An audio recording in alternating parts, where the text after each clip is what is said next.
I I don't want to talk about the Epstein files, but yeah, the Bill Gates thing, And that's why I put it in the quick little like our rundown cold open of the stuff. Yeah, movie, because I don't want to talk about it either, but Bill Gates, like we're Seattle. I mean, I what the fuck? I I wish I could say I was surprised, but like as I saw all the stuff come out about Gates, I was like, you know what? I'm not shocked that at that tail end of his time there at Microsoft with all the shit was like, I'm not surprised that he turned into a complete and utter scumbag. I watched the interview with his wife, or his ex-wife, I should say. Yeah. And they asked her about it, and she was like, look, I'm just happy to be away from all this muck. And I was like, yeah, for sure. Yeah, that's fair. Yeah. No, absolutely. 100%. Like, God. Just terrible. Yeah, the halftime show. And we're going to talk about the Super Bowl later, so stick around for that. But obviously the halftime show stuff, TPUSA waited till the last minute to put out their thing. And it's Kid Rock and three people nobody's ever heard of. Like, who do you think is going to tune into this? It's also streaming on platforms I've never fucking heard about. Like, I'm like, what platforms are these? What's what they could get at the last minute. I'm like, what the fuck? No, it's god awful. And quite frankly, again, I don't think it's going to be as good as Kendrick Lamar was last year, because that was a really good halftime show. Right. That was cool. Yeah. So I don't think Bad Bunny is going to be as good, but I think everybody's going to tune in. I'm really looking forward to the Green Day pre-show. Oh, I didn't even know about this. Oh, yeah. Green Day is doing the pre-show. They're doing a pre-show concert with Green Day, right? Which to me feels like the greatest NFL troll job, right? Like, oh, you guys are complaining about the Puerto Rican guy we got for the halftime show because mega. Here's Green Day. You wanted the white rock band? We got you a white rock band. We got this for you. So again, that one really, really amuses me that they're doing that. You know what I mean? So obviously, which one are you going to watch, Jay? The fucking one that's going to be literally played with the game. Yeah, exactly. I'm not going to install fucking Charmin Ultra's streaming app that I've never fucking heard of, or whatever the fuck that is. Like, somebody in the YouTube chat said they want to see Tom Morello drop in during the halftime like Fan Man and do a Rage Against the Machine cover with Bad Bunny. Dude, that would be so great. That would be sick. I would love that. I'm down.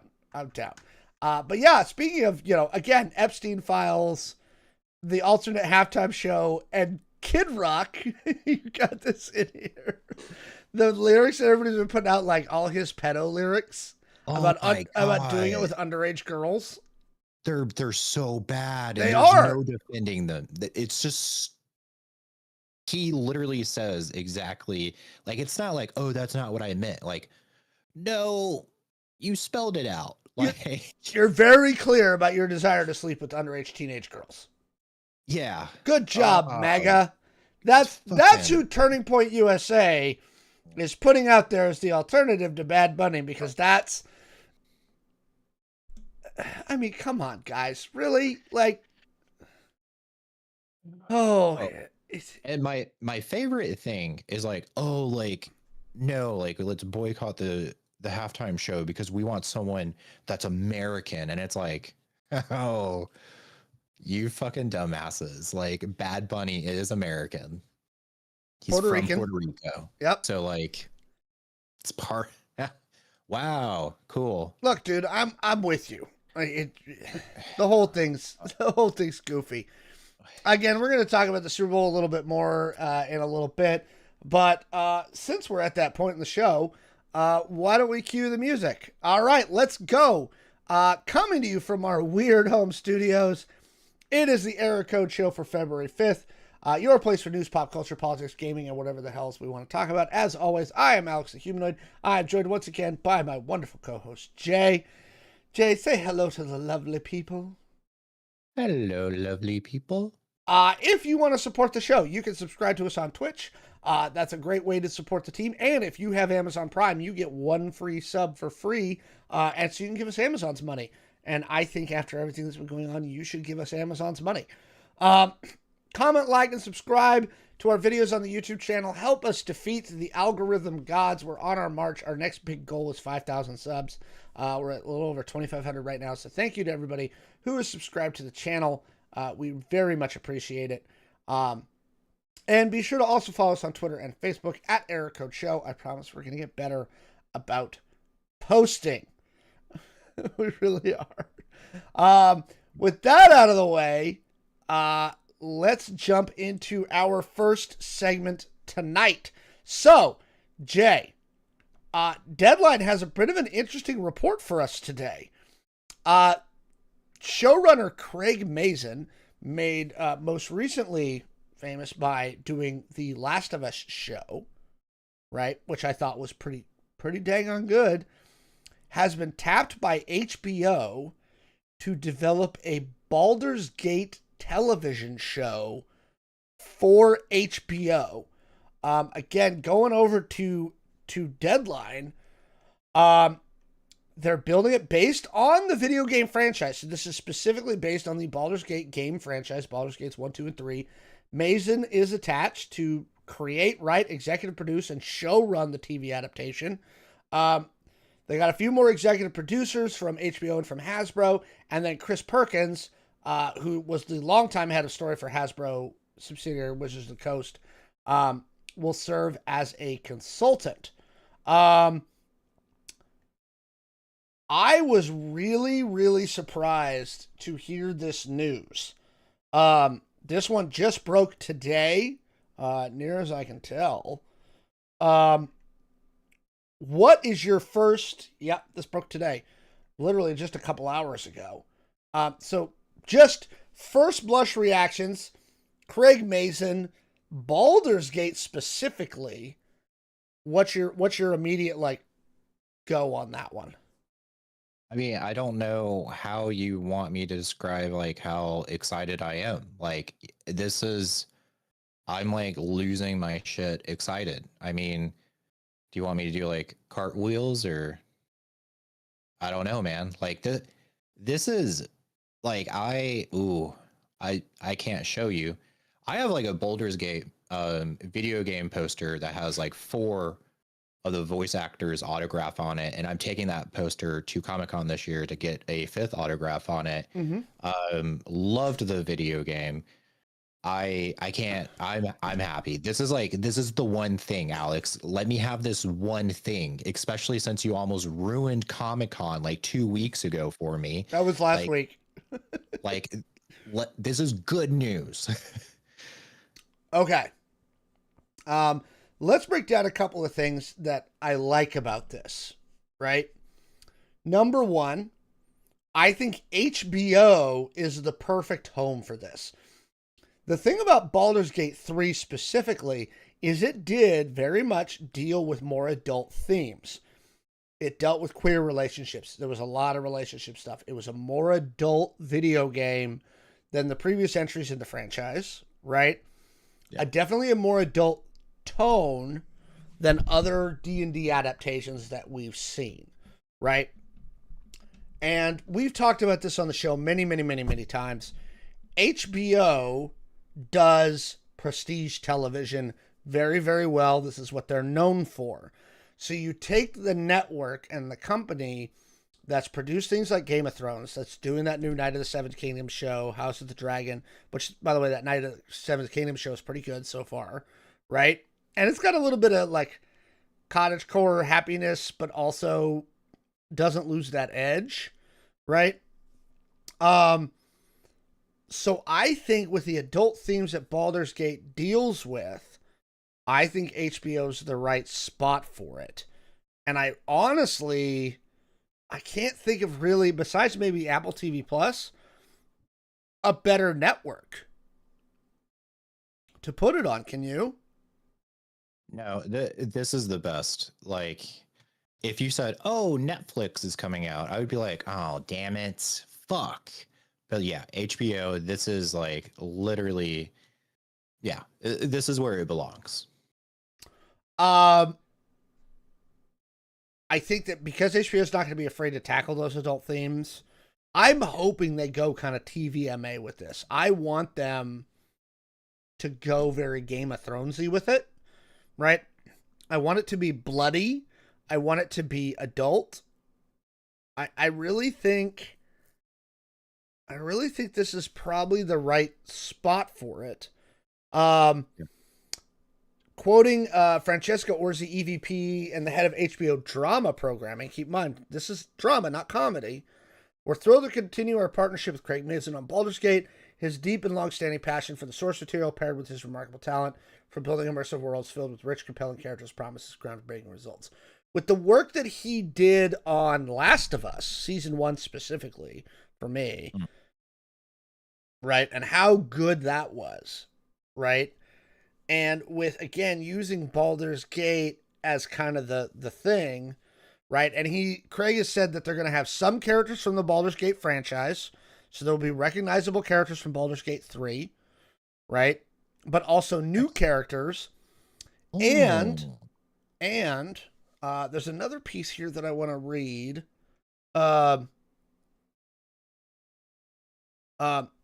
It is expected to keep the D&D tradition of taking new characters who are not that powerful and follow their journey through adventures to make them powerful, right?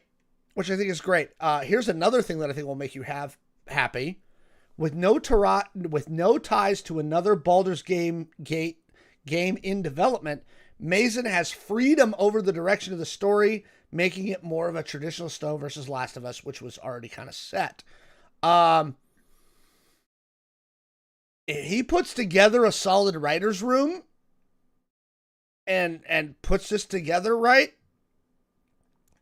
You know this, and everybody who's watched the show for a little while, I am not a huge fan of modern D&D.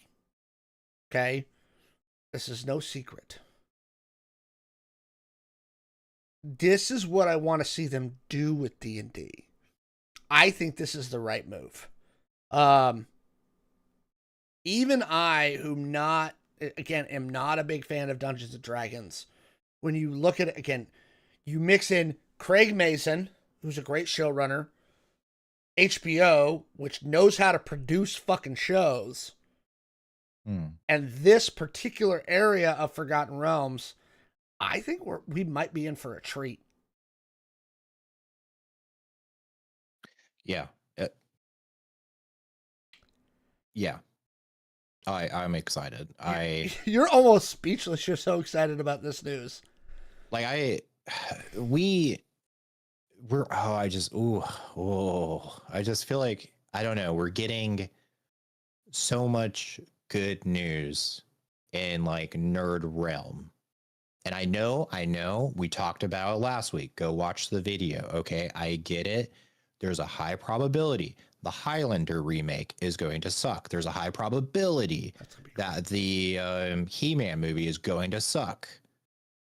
But there's not a high probability that all three things, Baldur's Gate, Highlander, and He-Man, are going to suck. At least one of them is going to be great. And it's probably going to be Baldur's Gate. I'm just throwing it out there. Yeah. This is a smart move. Hasbro. Like this.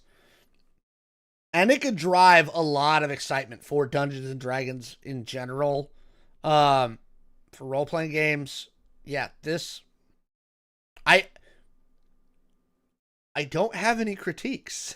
Which is like, I have nothing to say. I'm like, nope, this is a good idea. Now, to be fair, this is early in development. He's probably putting together a writer's room right now. So I think we're probably 2-3 years away on this show.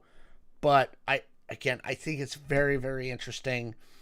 I think it's a better fit for Dungeons and Dragons than and again, I loved the D&D movie, but they marketed it like crap. It kind of came in that like MCU ensemble action comedy-ish kind of thing. And I don't think Craig Mason's going to do that. I think he's going to make a really grounded, really, really grounded, really like deep storyline, a lot of edgy stuff. Again, seeing what he's done in the past. Um, I think that's what we're going to get from Craig Mazin. What do you think? Yeah, I have no reason to be cautious or upset or anything. I mean, The Last of Us, amazing. And I mean, He also I did think that this is, Chernobyl show. oh shit, He was I like the that. he was the writer, the primary writer on Chernobyl. Dang, that's okay. Yeah, and I think this is like the perfect person to like kind of break out of that like video games like movie Well, slash TV shows. specifically, and again, we've talked about this before. I think we've broken that curse with Fallout and Last of Us. And obviously, Yeah, Last of Us, Craig Mason was the one that helped break that curse. But yep, now we're in the tabletop RPG realm, and I know they're saying it's based on Baldur's Gate 3, but let's face it, at the end of the day, Baldur's Gate 3 is just D&D 5e with some stuff thrown in. And ultimately, at the end of the day, I don't think anybody's ever done a great tabletop RPG adaptation. I can't think of any. Can you? no, You're thinking, I'm you're like, having a no. hard time of thinking of any except D and for D, the D and two D. the Yeah, two D and D that's movies they've done. One which has one of the Wayans brothers in it, which was widely panned, and Jeremy Irons and stuff, and then the one with Chris Pine. And I hope I answered your question, YouTube chat. How is this different from the Chris Pine movie? It'll take place in the same work setting ish, but again, I don't think Mason's going to do that. Not that he doesn't have a penchant for comedy. He did a bunch of the Hangover movies, right? okay. Like Mason's got a good resume, but again, I think he's gonna kind of lean into the Last of Us side. And again, knowing HBO, you know, again, I kind of see this being very Game of Thronesy, don't you? 100%. I'm yep. I I'm excited. And I'll never forget when I first started playing Baldur's Gate 3 and try to have sex with the mind flare and it killed me Oh, don't do pretty that. instantly. Don't do Yep. that. All right. Well, there you go. That's the news. Craig Mason of Last of Us fame is developing a Dungeons and Dragons show based on Baldur's Gate, only Baldur's Gate franchise, for HBO. What do you think? Are you looking forward to this? Are you psyched as we are kind of about this? Let us know down in the comments below. For those that are in the show right now, thank you all for joining us here on this lovely Thursday night. If you have any things you saw in the news this week that you'd like us to cover, go ahead and drop those in the chat at any time, either on YouTube or Twitch in our live chats, and we will try and cover those at the end of the show. We always try and get to user questions toward the end of the show. So, stay away from mind flares. There's been so many shows that were supposed to be the next Game of Thrones, so hopefully this will be close. If anything's got a shot, I think this is it. You get them up into Waterdeep, right?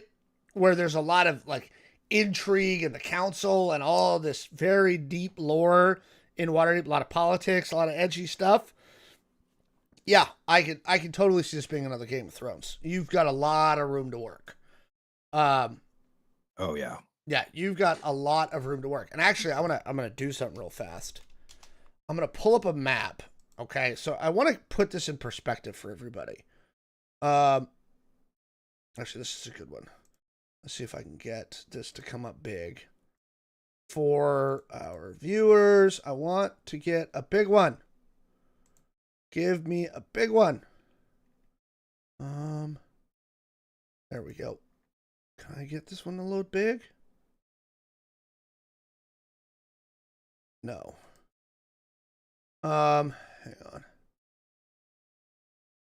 I want to load a map, and So Forgotten Realms is one of the oldest campaign settings in D&D, right? It's one of the major ones. It's been around for a long, long time. I'm trying to get a big version. There we go. Open image in new tab. Okay. So I'm going to bring this up in browser view. Here's what I want to break down for people. Okay. Baldur's Gate is here, right? That's Baldur's Gate. Okay. That's Candlekeep, which you remember from the games. That's Waterdeep up here. Okay. This is what's known as the Sword Coast, this little section right here, right? And I want you to keep in mind, they've got written material for all of this stuff. That's all of Faerun. That's the primary part of the continent. So again, to put that in perspective, that area that I zoomed in on, that's this little piece right here, right? And that's all of Faerun. They've got a lot to work with if they want to. There is so much to Forgotten Realms. It is a massive, massive campaign setting. So, somebody in the YouTube chat, thanks. I'm not trying to see anything in the news. Look, I have no comeback to that. I don't. Right?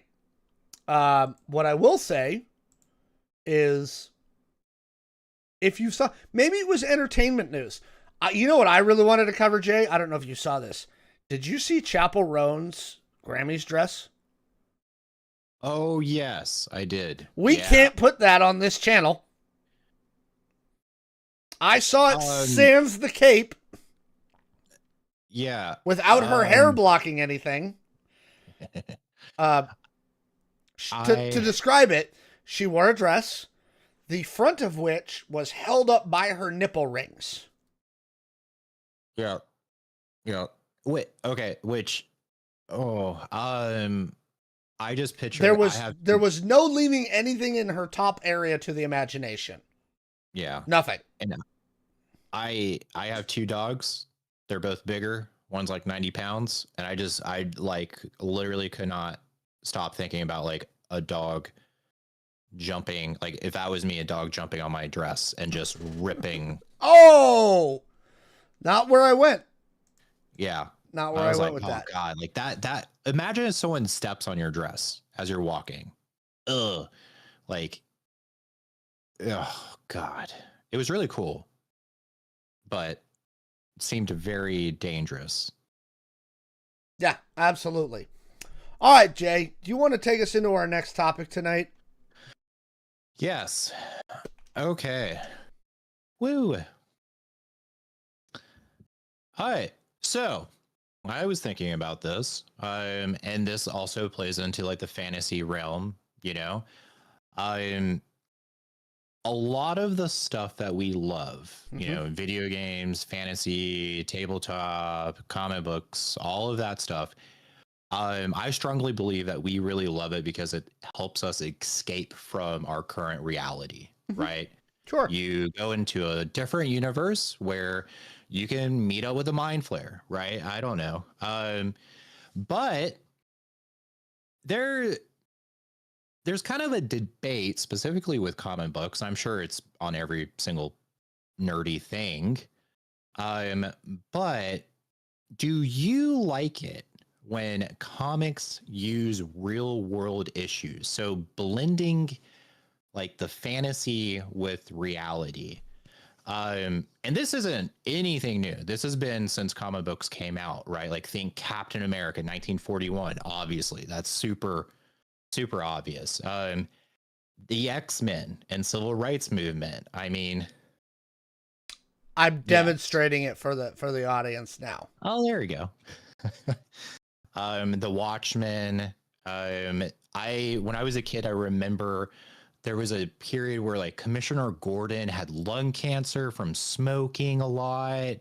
Yeah, so my question is, if we use comic books as an escape, and chat, like, please also chime in here.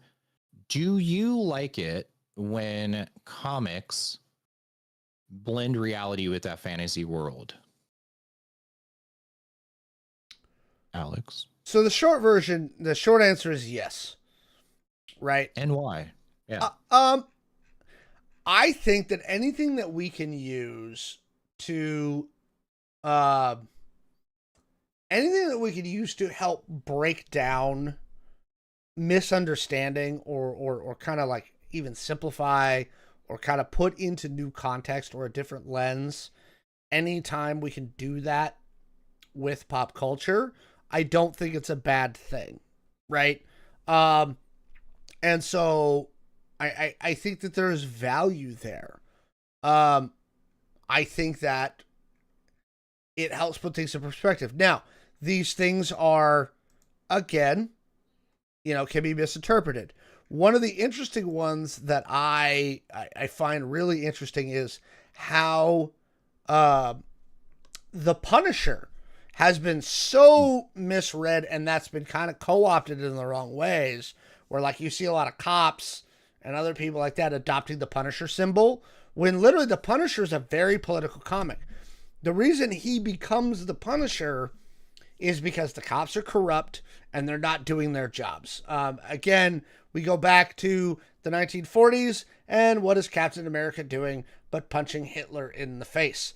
Earlier in the segment, we showed the famous Superman poster. To make fun of people of different issues. He's un-American. Um, this is a long tradition in comics. Let's not forget about the fact that the guys who created Superman were Jewish refugees, right? Um, and don't forget those facts. Comic books and stuff like this have always had political undertones. You know, everything from Spider-Man to X-Men to Fantastic Four, like they have used these to push forward political ideas, to push forward social ideas. And not only do I think it's not bad, I think it's good, and I think there's a long tradition of it in comics that I think we should keep up. Yeah.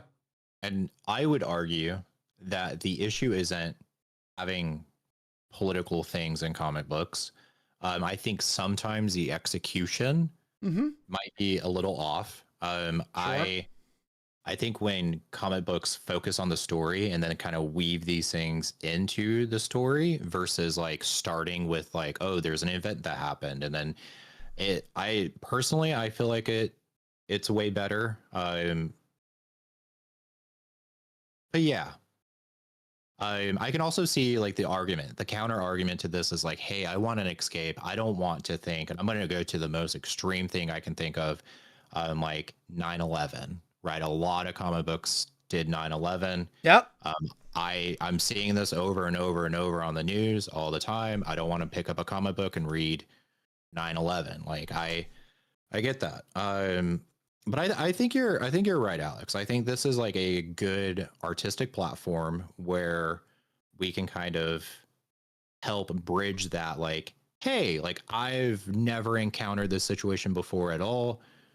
Here's my favorite superhero that's like encountering this, and kind of break down those barriers. Absolutely. And I actually just brought up the Spider-Man looking over the ruins of the World Trade Center with, like, you see the Thing kind of in the background trying to lift steel girders, and Thor there, and them trying to help the FDNY. Um, Captain America's in the image. Yeah, it's absolutely A, it's appropriate. B, there's a long history of it. So anybody that tries to use that escapism argument, feel free to read Archie comics. Right? There's no. And look, I used to read the Archie comics in the grocery store line with my mom when I was a kid. Remember when you were at the grocery store and they had the Archie comics there right by the register? I'd pick up me the latest issue of Jughead, right, and read it in the thing. I had a collection of Archie comics, the old school Archie comics. Look, man, you don't want fucking politics? Go read Archie, right? But anytime you read a comic book where there is conflict, right? All conflict has an underlying message to it, right? So the idea that you're going to read about conflict and not have politics, not have those things involved is a ridiculous statement. So I don't know what people are thinking of. Again, kind of going back to the 9/11 style, right? We got Cap and Spider-Man, right? This is not new. So and actually, by the way, I don't know if you guys ever heard this, and maybe we'll do it as a topic sometime. Did you guys know that Superman helped defeat the KKK? No. Yeah. So, in 1946, the Adventures of Superman radio show helped weaken the real-life Ku Klux Klan by airing a 16-part storyline called The Clan of the Fiery Cross, right? And what they did was they had people send in the real-life secret rituals, code words, and other stuff that the Klan was using to identify themselves surreptitiously in real life, right? Mm-hmm. And they put it into the radio show to out the Klan, right? And so they used real life stuff that the Klan used to try and hide, exposed it, and leaked it all via a Superman radio show. Okay?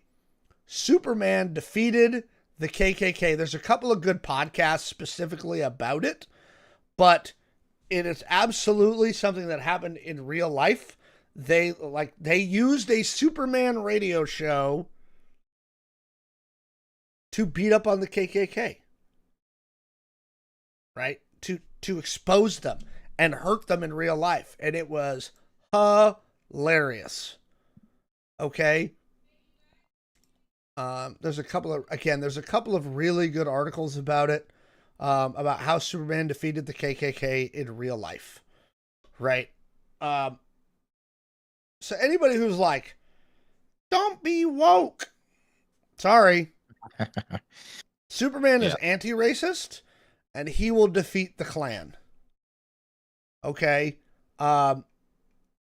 Because fuck Nazis, fuck racists, and Superman will beat you the fuck up, right? But they put real life stuff in there so that the Klan knew that they'd been outed, right? And it's a really cool story. So if you haven't seen that, again, there's a couple of really good podcasts about it. I highly recommend you check it out. But yeah, anybody who's like, politics shouldn't be political, fuck you. Yeah. And I personally, if I can connect with something on a deeper level, like, it's going to mean so much more to me. So like, someone has called me a simp on this podcast for liking K-pop Demon Hunters. We got called Marvel shills many times. But like the reason why I love K-pop Demon Hunters so much is like literally as I was coming out, I watched K-pop Demon Hunters. And it was so well done, and it touched me on a different level. I was like, holy shit, like this speaks to me. Like this is kind of what I'm currently going through. Like this is, I mean, minus the singing, right? But like, no. I think you can get there, Jay. Let's get you some vocal lessons, and you'll be singing Golden. Oh God. Yeah, look. Art should do that. Art should speak to society. Yeah. Art should speak to our social issues, and comic books are no different. Yep. I've actually been back on a bend lately because I'm reading through the Marvel Ultimate series, the one that's out right now. Yeah. Right. So I was getting the newest Ultimates Spider-Man. Right. Gotta love me some Spider-Man. So, all right. Again, what do you guys think? Do you like it when comics mix in social commentary? Do you think it's appropriate, or are you one of those weirdos that's like, I only read Archie and don't want politics? Let us know down in the comments below. All right, everybody. Well, again, if you saw anything this week that you want us to talk about on the show, and again, we haven't covered it yet, feel free to drop it into the chat at any time on either YouTube and Twitch. We are live on both, as we are live every 8 p.m. Pacific time every Thursday. So go ahead and drop those in the chat. We do like to get to chat questions at the end of the show. Okay. Now, I'm going to preface this. This is probably not going to be our most popular topic tonight, but I don't care. Okay? We're going to talk about it. Why? Because this is we are Seattle based in our location. Okay? And something that's very, very important is going on in Seattle, right? And while many of you may not love sports, I do love sports, okay? And it's my show, so I can talk about sports occasionally. I don't do this often. This Sunday, the Seattle Seahawks are taking on the New England Patriots in Super Bowl 60 in Santa Clara, California, okay? And it's the thing, and a lot of people still watch the Super Bowl, even if you don't watch sports regularly. A large plurality of the country still watches the Super Bowl.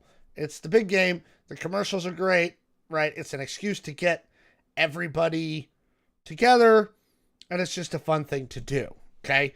Now, even if you are not from the Seattle area, I'm going to tell you you should root for the Seahawks, right? And there are many reasons why, and I actually got somebody by Discord to be like, dang it, got to root for the Seahawks now, okay? So, number one, they are playing against the New England Patriots. So, number one, fuck the Patriots. Okay? Okay? They've won too many Super Bowls. They don't need to be there. Okay? But, reason number two, extra fuck the owner of the New England Patriots, Robert Kraft. Okay? Why do we dislike Robert Kraft? Aside from the fact that he got busted a few years ago for, sleeping with trafficked Chinese women in a massage parlor in Florida. Okay. Let's put that aside for just a minute, right? Mr. Kraft donated $1 million to the Trump inaugural fund. $1 million. And what's his reward for that? Last Friday night, he was at the premiere of Melania in Trump's private box at the Kennedy Center. Okay. And literally the funniest thing I saw, because we are rivals with many people in the NFC West, like San Francisco 49ers. I saw 49ers fans going, as much as it pains me to do so, I'm going to root for the Seahawks because fuck Robert Kraft and fuck the Patriots. Okay? So, Jay, do you have anything to insert there? I see you in the chat right now. You're chatting with folks in the chat about going to Super Bowl parties, right? It's a social event, right? Yeah. Initial thoughts. You watched the Super Bowl. I know you and I have been to a couple baseball games. You like baseball, right? Yeah. But football, not as much. Well, my whole thing is like, I don't like baseball. I love going to baseball games. I would love to go to a football game, but like they're just too expensive. Oh, they're very expensive. Yeah. I love going to hockey games. They're too expensive to go to. But I love the social atmosphere. Like I love getting friends together. And I don't watch football during the season at all, but I will typically always go to a Super Bowl party and watch the Super Bowl. It's a great excuse to bring all your friends together and have a good time. Binge out on some food. Yeah. See awesome commercials. Maybe a teaser trailer for, I don't know, He-Man or something. I don't know. It's great for movie trailers. Absolutely. Yep. And my other gut reaction here is fuck the Patriots, based on what you just said. Yeah, we don't like the Patriots. Fuck the Patriots. Fuck Robert Kraft, and they can go away. Okay. Yeah. I want to come back to something you said about the social aspect, right? Because I want to do that. Because again, I've been with you at baseball games. Again, you like the social aspect, but like when I've been there with you, you're always rooting for the home team. Like you're enjoying the actual event of them winning and doing stuff, right? Yeah. Right. And so it's fun. Getting off the social aspect. Yes, we are playing at the home of the 49ers, so it is one of our division rivals, and winning the Super Bowl in their stadium. I work with some people who live in the Bay Area, and I was teasing them earlier this week. I was like, saw some Seahawks banners up outside of Levi's Stadium, and they were like, I threw up in my mouth, right? I was like, that's what you get now. So I I again, I think it's a fun story.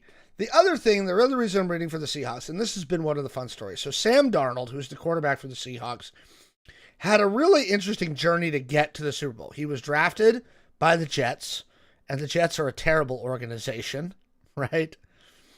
And after 2 years, the Jets gave up on him, and they traded him to Carolina, and Carolina's a terrible organization, and he didn't do great there. And then he was a backup in San Francisco after that, right? And he learned some stuff. And then he went to Minnesota last year, and all of a sudden in Minnesota, he did really, really well last year. Like they were like, oh, holy crap, maybe this guy can play. But Minnesota had just drafted a new rookie quarterback that year who sat behind Sam. And at the end of last season, they were like, you know what? We know you won 14 games, Sam. We're going to let you go. Bye. We're going to go with our rookie, right? And so the Seahawks picked him up. This is his 5th team, right? He absolutely, and keep in mind, he won 14 games for the Vikings this year. The Vikings let him go, right, at the end of last year. This year, the Vikings won 9 games, and Sam Darnold, who the Vikings let go, is going to the Super Bowl, right? So a guy who can go through that much rejection, right, just over and over, just doubted and like cast off and all this stuff. I love that kind of a story, that he's finally like made it to the penultimate. Nobody believed in him. All the media people were like, you're crap, you suck. And there he is. He's like, and now I'm in the Super Bowl. And there are so many quarterbacks that were drafted the same year as him, like Josh Allen and Lamar Jackson, who are considered to be such great quarterbacks, who still haven't been to a Super Bowl. He's the first quarterback from his draft class to make it to the Super Bowl. And everybody's like, what the hell just happened? Right? We also have a bit of an international flavor. Our defensive coordinator for the Seattle Seahawks is actually British. He's not even American. He's a British dude. Our punter is Australian, right? By the way, I saw some media coverage from Australia, right? Where they're so excited down there. They're like, you made it to the Super Bowl. There's Australian media who are coming to California to watch this punter who, if anybody, his whole job is like 4 times a game to kick a ball, right? That's it, you know. Yeah. But the Australians are very excited that he's in the Super Bowl, right?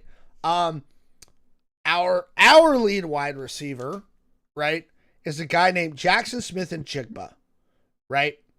And for a wide receiver, he's not a huge dude. He's kind of skinny, 6 foot, right? And last year he was kind of a slot guy. He has the most receiving yards in the NFL this year. And all of a sudden, everybody's like, where did this guy come from? Right? And I love the fact, and it was kind of the way the last time the Seahawks won the Super Bowl, I love that it's an island of misfit toys. You know, one of our D tackle, DeMarcus Lawrence, he was in Dallas for years and years and years. And he left Dallas. He was like, look, these guys I'm never going to win here. Like, I can't. Like, the Cowboys are they're just not. And he came here. And now his first year after he leaves Dallas, Jerry Jones and the Dallas Cowboys, he's in a Super Bowl. Right? So I think there's some good storylines going into this Super Bowl. All that stuff, does that kind of like, again, I know you say you go to a Super Bowl party every year, but does that even pique your interest almost a little bit more? Oh, yeah. So a lot of times I don't have any stake in the game for Super Bowls, right? Like I'm like, I don't watch the season. So like, I don't know these teams that are playing. So I typically always like to root for like the underdog. I love a good underdog story. Not saying Seattle is an underdog story. They are not the underdog this year. We'll get to that in a minute. But I love this like good story of like, you know, I don't know, like coming together. And it reminds me of the, what is it? Like the quote of Seattle, like the motto of Seattle: give me your tired, your poor, your masses yearning to be free. And I'm like, dang, man. Like, boy, like America. we take in everyone. Yeah. And yeah, they flourish here. Like, Geeky guys. You want geeky guys. Actually, I will tell you this. I was watching some media coverage this week, and they were asking some of the Seahawks, what are you guys doing in your downtime between practices? They are spending most of their time playing Arc Raiders. Oh my God. Oh no. Oh, that's awesome. One of the ones, yes, and I was actually about to get to that. Thank you. Hang on 1 second, Alex.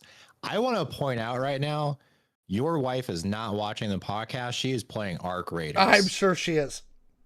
Yeah. So, Leonard Williams, who is one of the players on the Seahawks, he is a massive man, right? His name, he's a D tackle. He's 6'5" and 310 pounds, right? And he's a D tackle. His job is to run through people, right?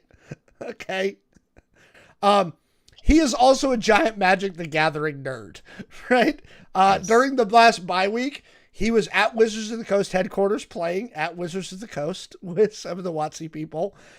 During Super Bowl media week, right?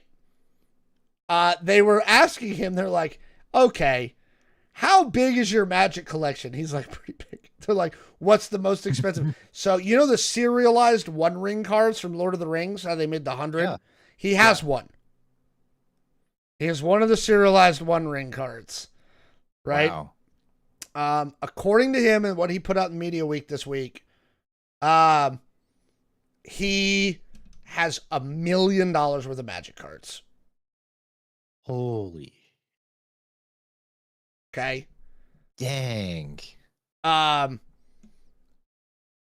That's just like, that is some dedication to Magic the Gathering. Okay. Yeah. And I mean, like, you were close. You had a garage full of Magic cards. Yeah. I'm nowhere near $1 million. Okay. Yes, he's a giant thing. Now, I want to address something somebody's saying in Twitch chat. They make their living as jocks, that they are not geeks or nerds. If you believe that, then I am not a geek or a nerd. Okay. That's what you're saying to me. I make my living as like a high level fucking business person and have for many, many years, right? Doing finance and operations and things like that. If you separate those and go, because you do X, you can't be a geek or a nerd, you're saying a lot about me. Okay? And you're making a commentary there. There was one guy in the NFL who used to do this. He was a T tackle for the Lions, right? No, but I've had so many people be like, business people can't be nerds because they do finance and they wear suits and stuff like that.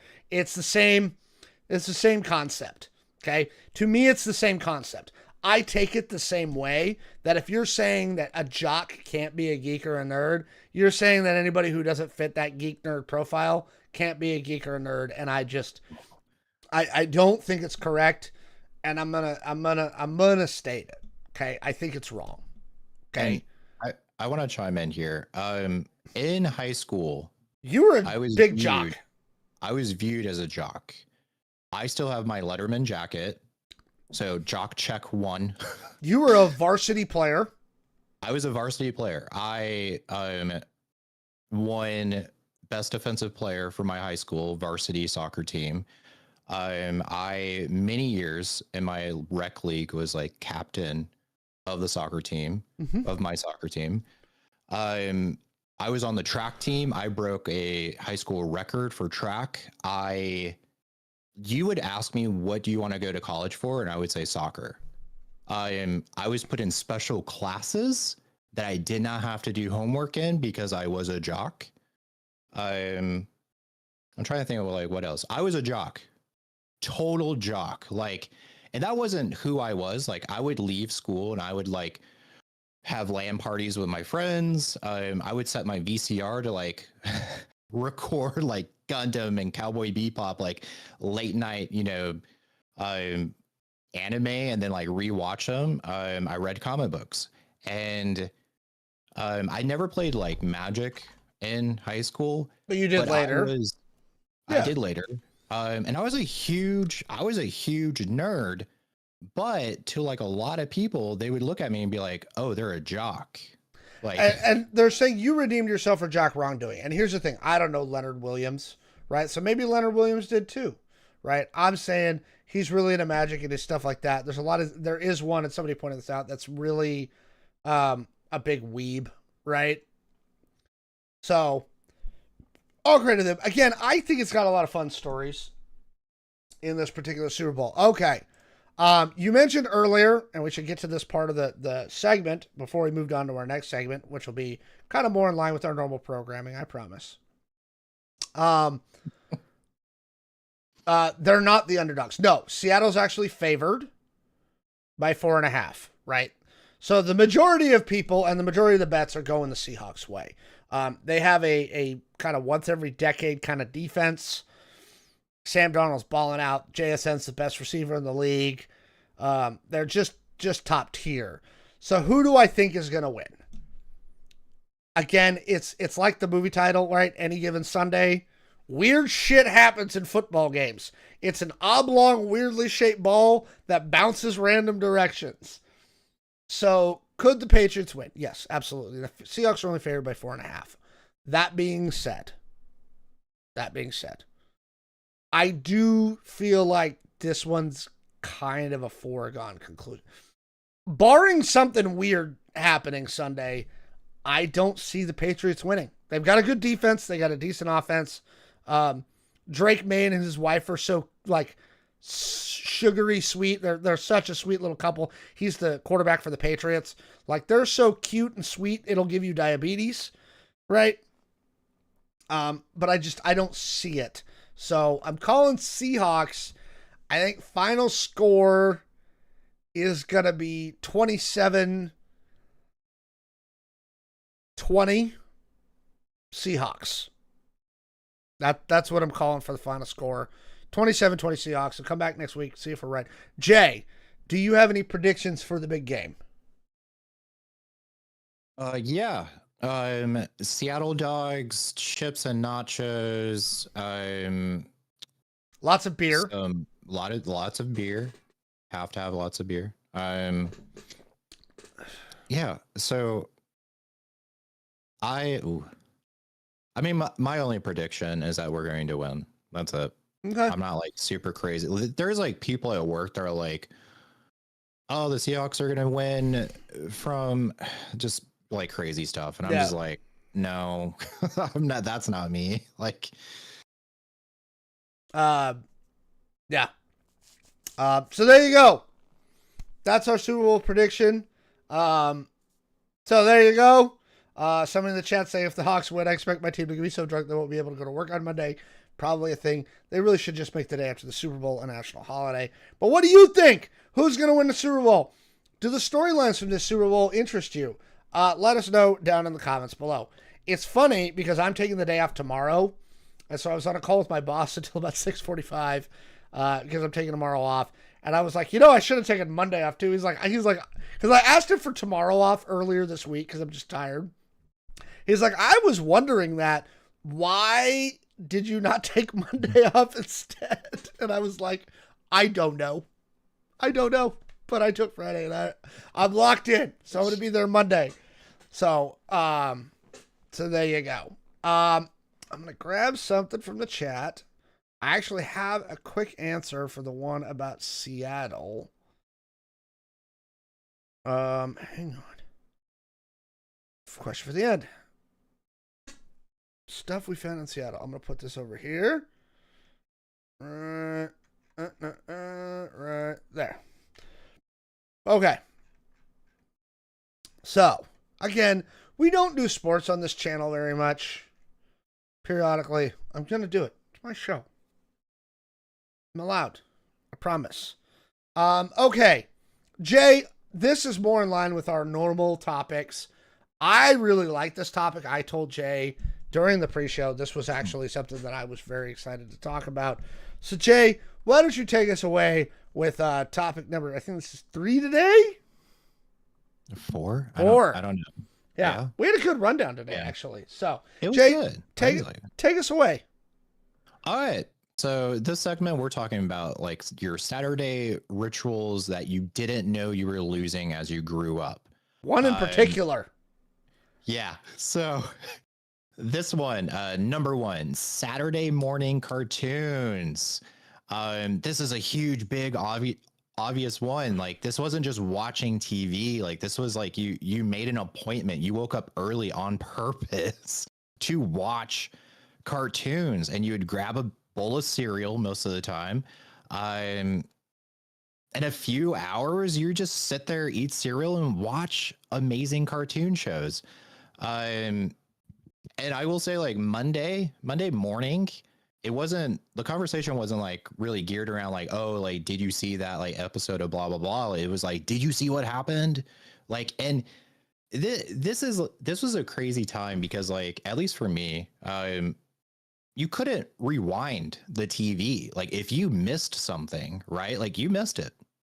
You're not going to know what the fuck people are talking about on Monday. Yep. Right? Like, so number one, Saturday morning cartoons. Okay, I want to stop you there because we got a good one in the chat. And literally the minute they put it in the chat, it started happening in my head. Somebody in the chat said, my brain started playing the X-Men theme when you said Saturday morning cartoons. Yes. And when I read X-Men theme, I went, do-do-do-do-do, do-do-do-do-do, yeah. Like, yes, because I still hear that theme in my head. And you know what the one is I don't see anymore before we move on to the second piece of this? Looney Tunes, right? My daughter has no reference for Looney Tunes, but I remember Looney Tunes, just random Looney Tunes for a full hour every Saturday morning, right? Yeah. Okay. Somebody in the chat, missed Saturday morning in cartoons, PJs eating cereal. Yeah. Like Jay said, this was appointment fucking television, right? Yeah. And it was actually, from a business standpoint, very, like, it was big business. Fox Morning Kids, ABC stuff in the morning. Like, this was a big deal, you know, all that stuff. You know, the corollary weekday afternoons, watching Disney Afternoon followed by Batman, right? Like, yeah, this to me is the most important one of these, is Saturday morning cartoons. And the fact that our kids don't get that anymore, because like you said, everything's on demand. So there's not that block 8 to noon, right? Where you're just chilling. Got the Cocoa Puffs, right? No, wait, here's a key question both for chat and for you, Jay, because you mentioned this in your piece. Cereal your parents normally wouldn't let you eat any other day. So, key question. What was your go-to Saturday morning cereal? Oh God. So Cinnamon Toast Crunch is like my number one go-to cereal. I still eat it to this day. But there was also this cereal, I can't remember what it was. God, it was like chocolate puffy Cocoa Puffs. Oh my God, Cocoa Puffs. Yeah, Cocoa Puffs is horrible for you. It is. So, yeah, I loved Cocoa Pebbles, right? Because they melted into the milk so much better than Cocoa Puffs did. Because Cocoa Puffs, if you ate them too fast, they were still like that crunchy hard, not quite Captain Crunch, but that. Okay, Cocoa fucking Pebbles, baby, right? And with extra sugar on top. And Fruity Pebbles. Somebody in YouTube chat is actually mentioning Fruity Pebbles right now at the same time. People are actually listing out their stuff in the chat of stuff they loved on those. I loved those. Now, I want you to get to the next piece of this, but I'm going to disagree with you mildly, and I'll get to why at the end. Okay? So, we covered, again, Saturdays when we were kids, the 90s. We got Saturday morning cartoons. Jay, what is the next one you isolated? The video store trip. Yes, I did go to Blockbuster. However, something a lot closer that I went to, I don't think it was a chain. I think it was locally owned, was a Top Banana. I don't know if you know that in chat, like post it. I think it was local. But I remember it was kind of this like special moment. You would go, like, obviously your parents would have to drive you, and then you would walk around these aisles, and you're talking about a time when you had no reviews. You would pick up a VHS and you would judge it based on the cover of the book and the blurb on the back. the artwork. And this is how you would watch stuff like Lawnmower Man, for instance, that like if you watched a trailer today, I guarantee you most people are not going to watch that movie. But yeah, you would always hope for like a new release, like to actually be in stock. You would go there. It's a huge thing. You would get there and be like, oh, it's not there. If you had siblings, you would have to negotiate which movie you would be able to watch. So I don't know. This was and I think this is a big deal because like you also like so much rode on this. Like just think about it. You would go travel to a store, walk around for a while, pick a VHS out, travel back, put it in, and sometimes it sucked. And you're like, shit. I just wasted half my day, right? Like, so I don't know. Alex, you said that you disagreed here. With one point. Okay. This was not Saturday. This was Friday night. Okay. Okay. For us, this was not Saturday. This was Friday night. This and I agree with you on the like the disappointment, the thrill of the hunt, all that stuff. But for us, it was Friday night, and it really kicked off the weekend, right? Yeah. How well you did at Blockbuster kicked off the weekend, right? And somebody brought it up in the chat, renting Excite Bike so much you actually want the store copy, renting a video game. And I, again, still to this day, remember how a Blockbuster video smells, right? And yes, I think that is something that we are sorely, sorely missing, right? But again, for me, it was a Friday night thing, okay? Somebody else in the chat brought this up. Public library to get movies. Yes, I did that a lot when we were poor when I was a kid, because the public library did rent out VHS tapes. So yeah, I rented the crap out of a lot of movies from the library. But yes, the video store trip, classic thing from our childhood that again is dead now. Oh yeah, it is dead. Dead. DED dead. But we're not done with this topic yet. Jay went into a lot of detail here. Jay, bring us into your next item. So we've got Saturday morning cartoons, the weekend trip to the video store. What else do you got? I got Saturday malls wandering around with no fucking goal. So yeah, I remember like getting my friends together. We would just walk around, nothing to do. We would look at clothes that you couldn't afford. You would flip through CDs that you're not going to buy. You would look at comic books. And a big thing for me, you would people watch in the food court, right? You would sit there and you would people watch. And this wasn't something that was like monetized. It wasn't efficient at all, but it was just like this social like oxygen of like, you're going to hang out with your friends and do something for the most part, like completely free, unless you bought something. But you're just wasting time. And it was such a great thing to do. And you have a teenage daughter now. I do. So does she go to the mall and hang out with her friends and walk around? So I'm going to say two things on this. No, not yet. Because she's like preteenish. So we're not there. When I go to the mall with her, I do see a lot of teenagers still hang at the mall. I don't think malls are dead. I think bad malls are dead. And I think that they have consolidated like everything else. But you're right. I don't think it's the same level as it was for us. Yeah. We don't have there's no video arcade, right? There's not the same social stuff. Somebody in the Twitch chat saying, going into the knife store because your friends wanted to stare at swords. Yes, there was one of those in our mall, right? Skateboarding at the mall, right? Yep. Somebody brought it up, browsing the anime section at Suncoast Video. Facts, that place had a badass anime section. It was one of the only places that had it. And you could go there for free and not get kicked out and not get in trouble and just wander around. Pizza.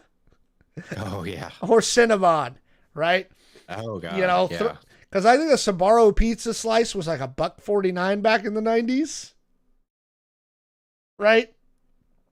Um, yeah, I again, it's there still, and I don't think it's completely dead, but no phones, meeting up Yeah. with your pals at the mall. And again, here was my favorite. Actually, here's my favorite part, and this is what I think kids are missing.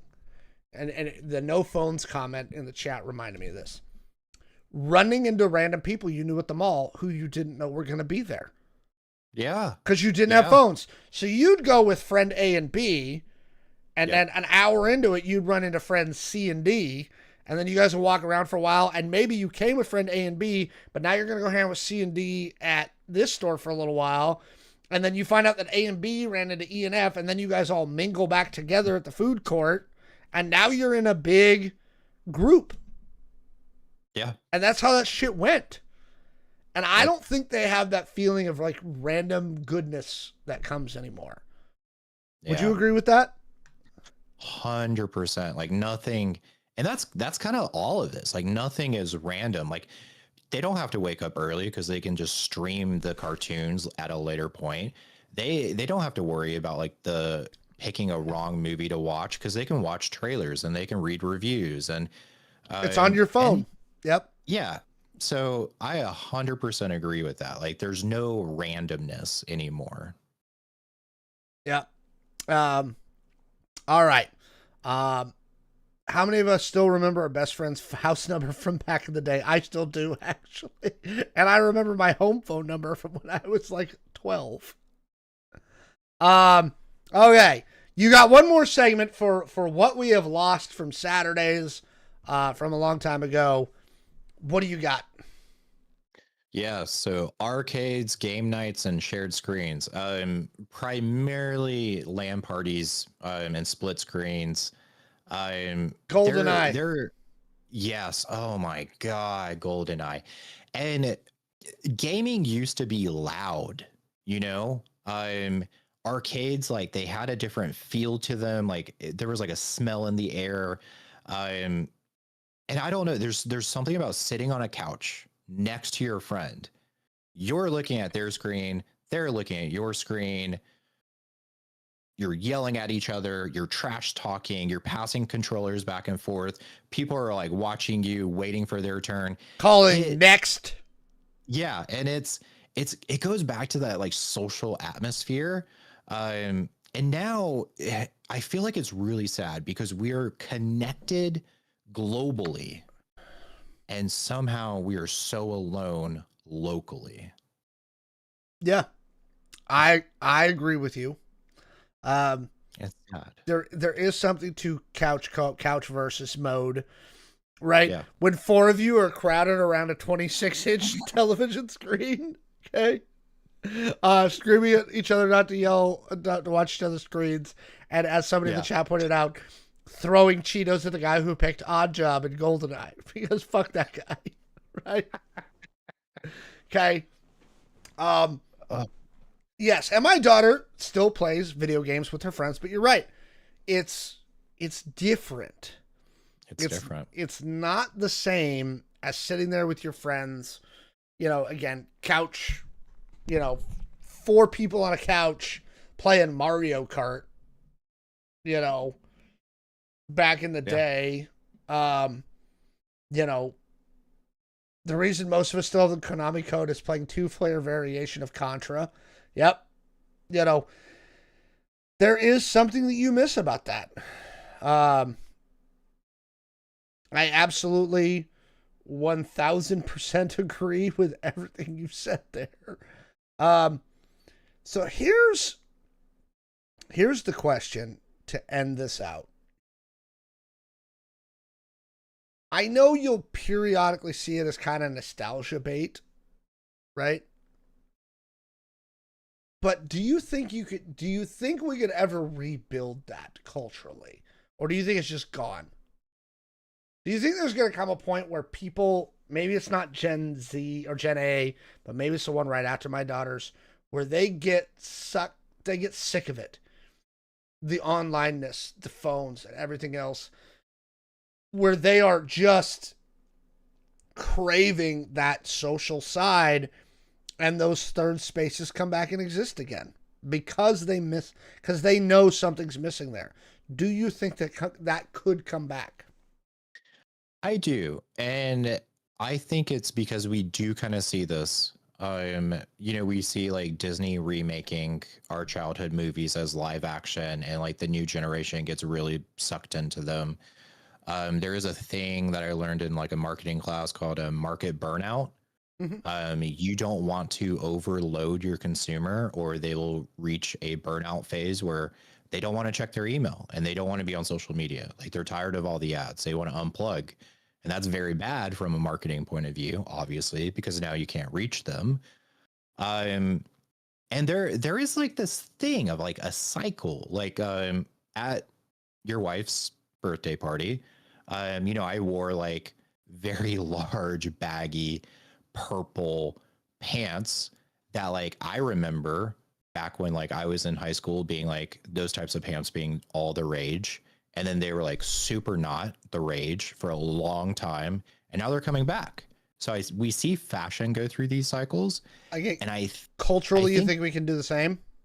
I think we can. I think because it's going to be so disconnected, it's going to be so new to them. They're going to be like, oh my God, like, did you know we could just like walk around the mall and just like not buy anything and just bump into people? What? Or just like split screen. I wish like split screen would come back. Yeah. We have somebody in the chat who actually happens to know, I happen to know works for a local school district, and they're commenting. They're saying something they've seen at work, and they work for a local school district, is kids, younger kids, so this would be Gen A and lower, doing more and more trading card games, tabletop, and board games at school. Pokemon's always been something at the K through 8 level, but now they're seeing more kids play Magic or One Piece. At the 6 to 12 level, there's kids doing after-school tabletop or board game clubs.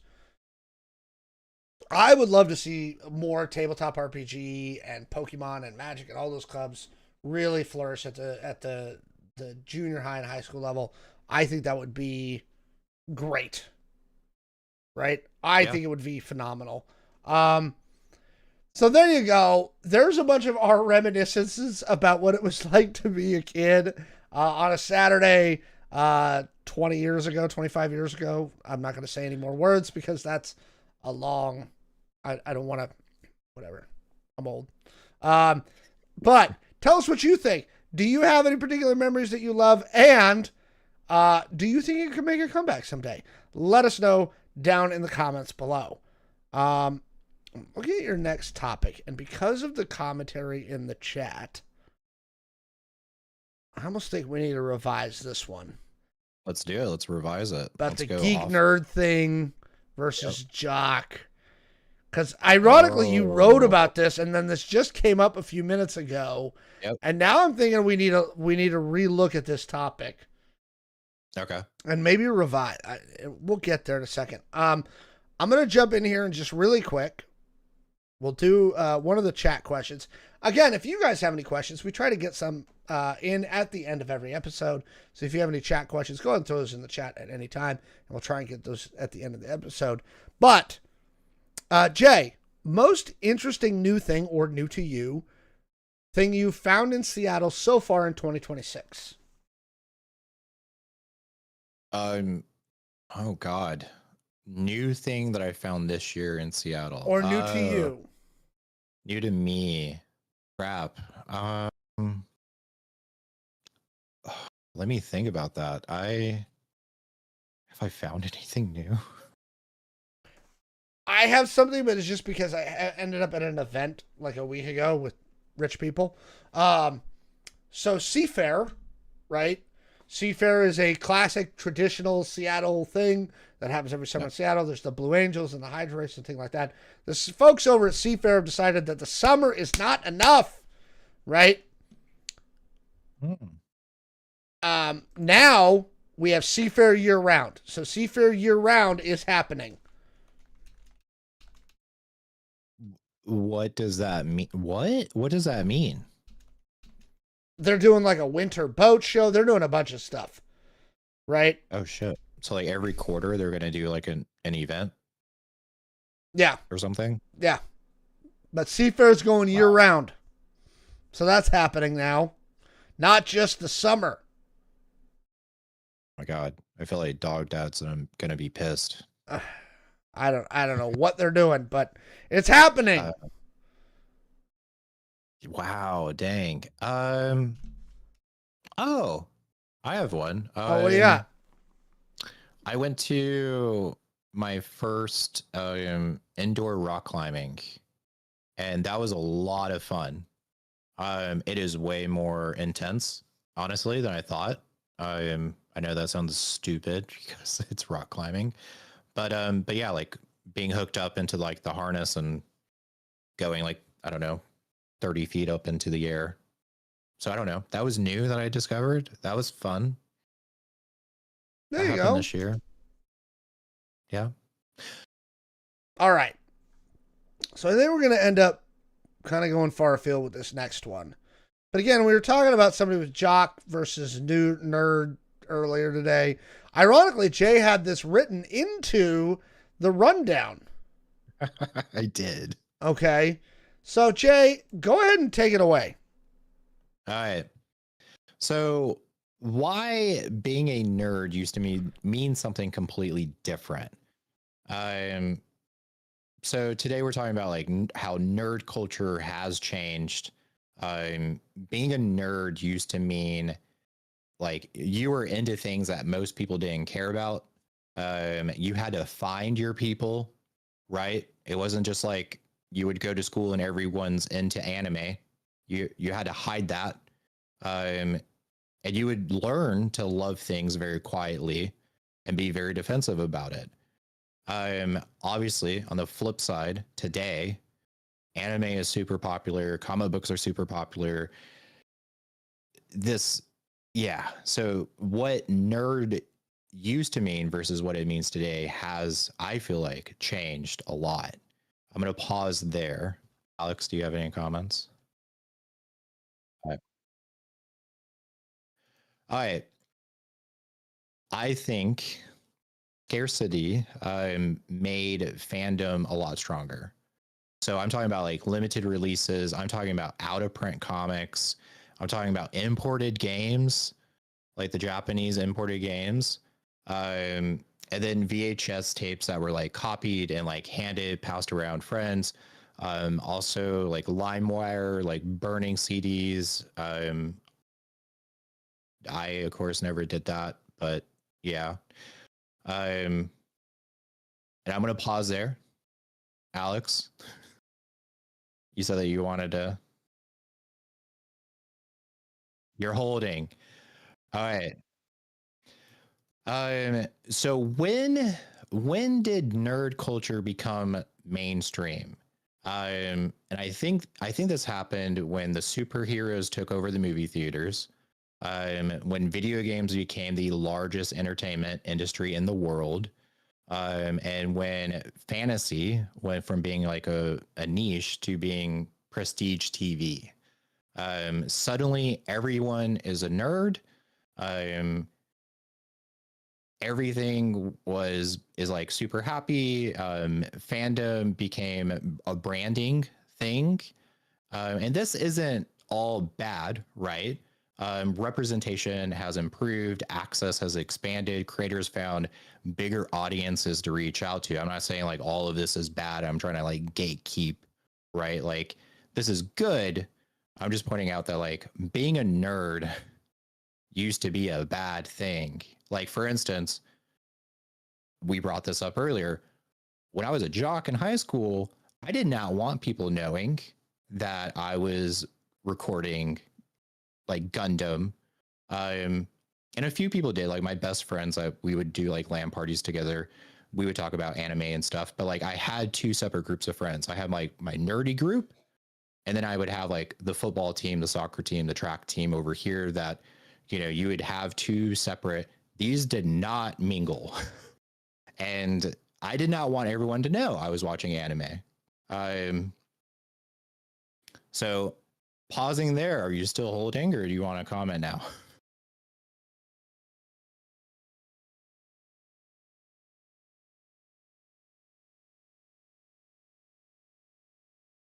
Okay.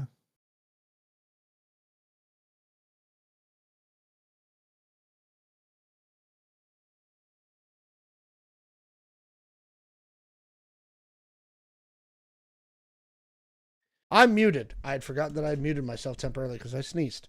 Um, to the broadcast. Oh no. So I'm gonna disagree with you. Mm, Okay. First off, again, terminology, but let's put that aside. Again, to me, it's cause and effect. It wasn't about the entertainment industry finding these things. It was a lot. It was about the internet opening these things up to wider things. When we were kids, we didn't have access to the the large groups of peoples because you just didn't have any way to connect. Does that make sense? Right? So if yeah. you thought you were, if you were one of the 5 kids in junior high who played D&D, that was it, right? You had no way to connect to the people who were playing D&D 2 towns over.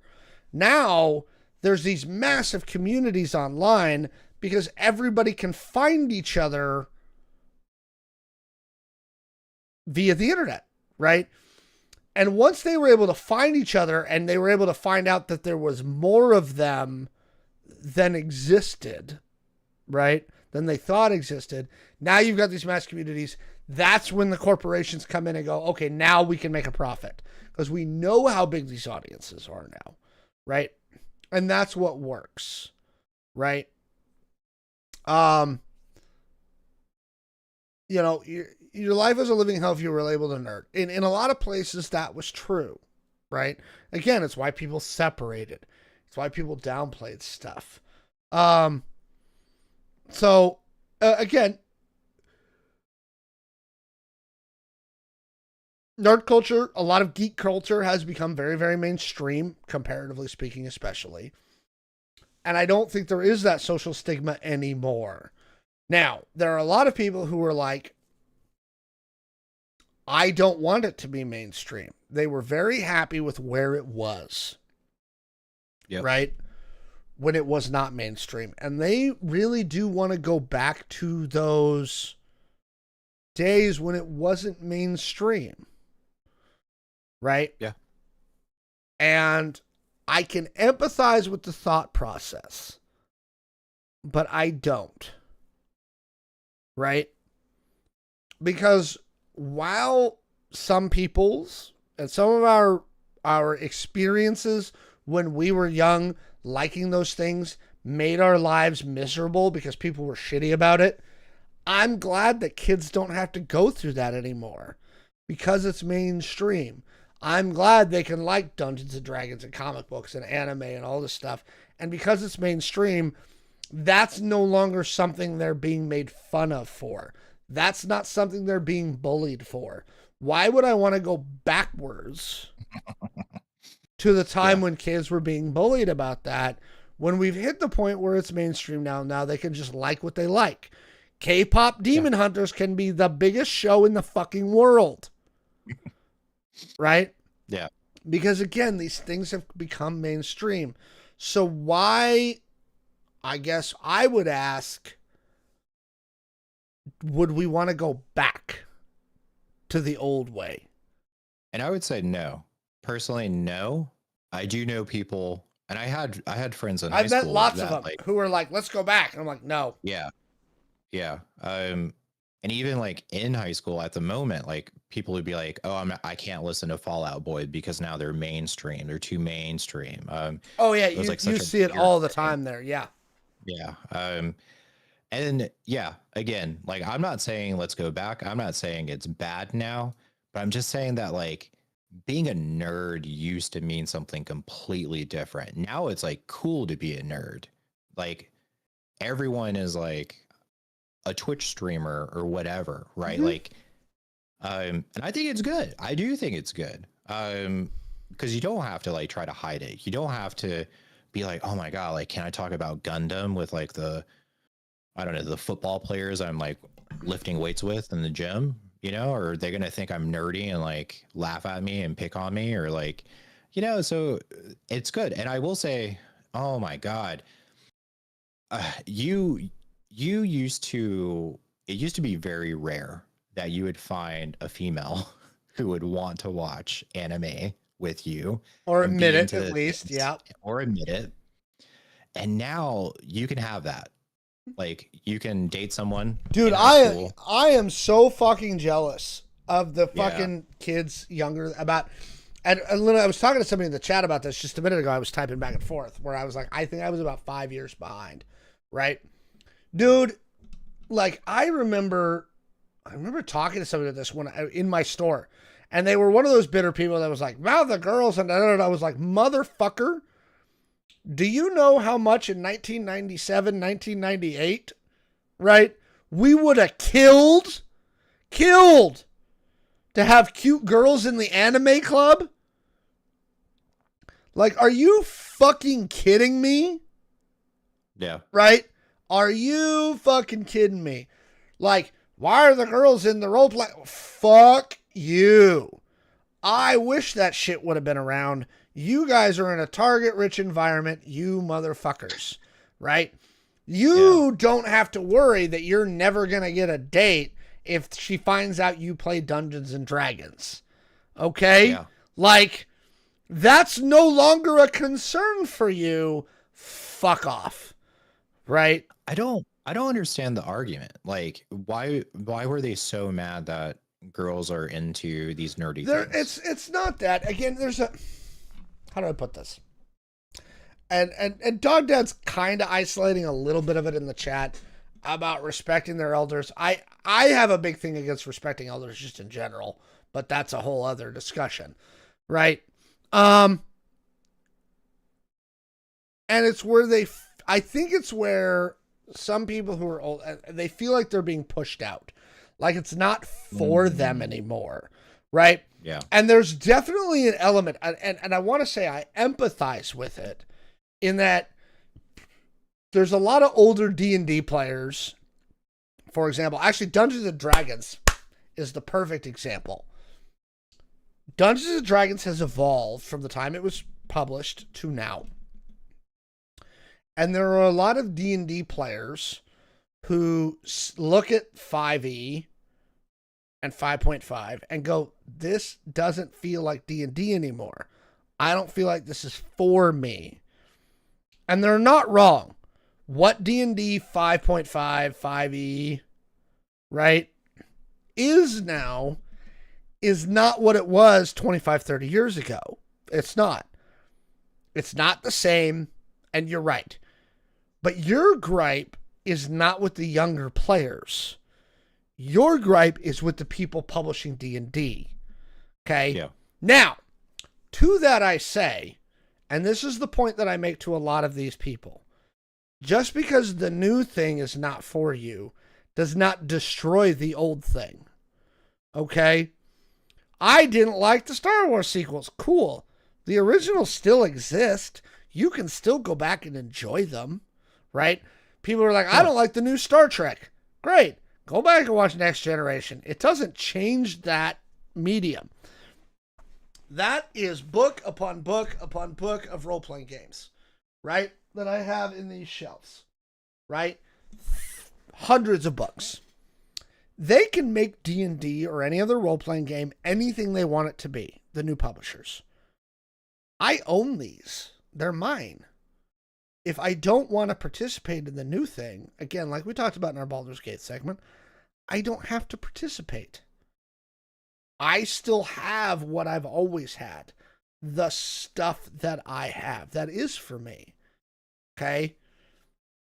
Do I think that they should appreciate, and I think this is what people in the chat are trying to get to, respecting the struggle of those who came before.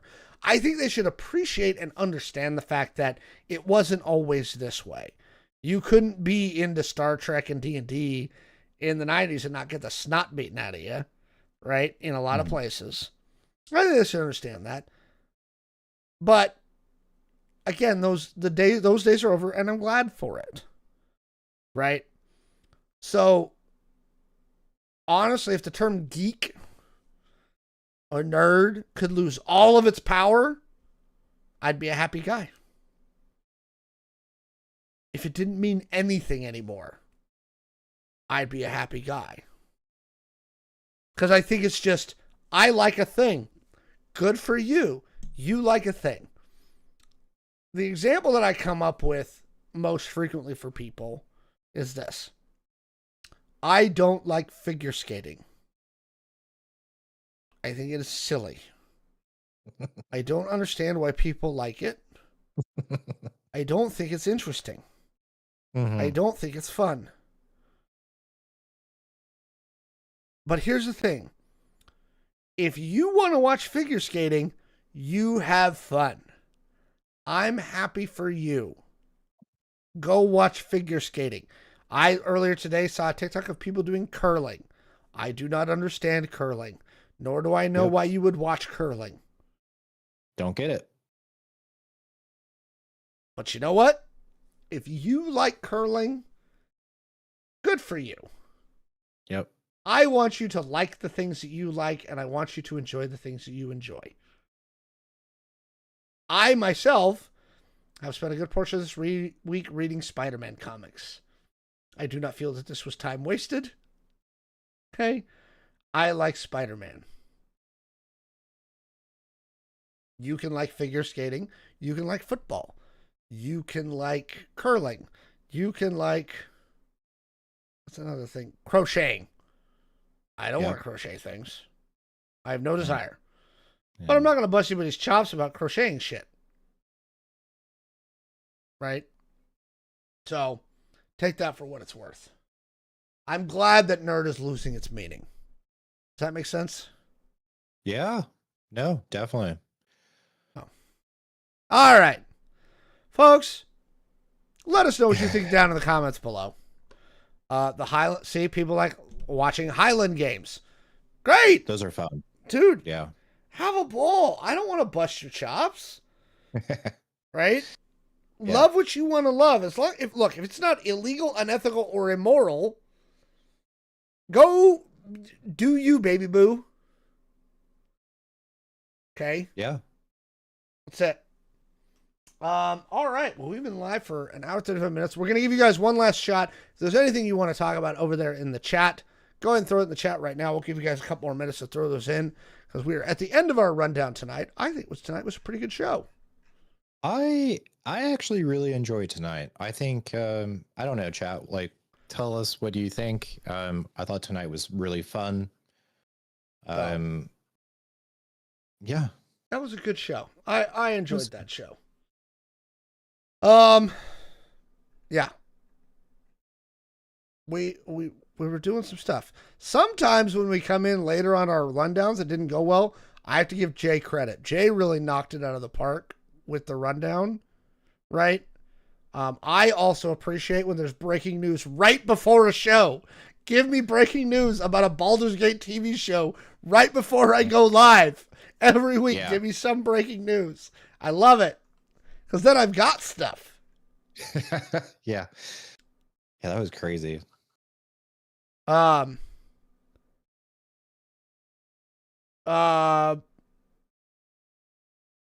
Yeah, so like what you like, but don't call. Okay. So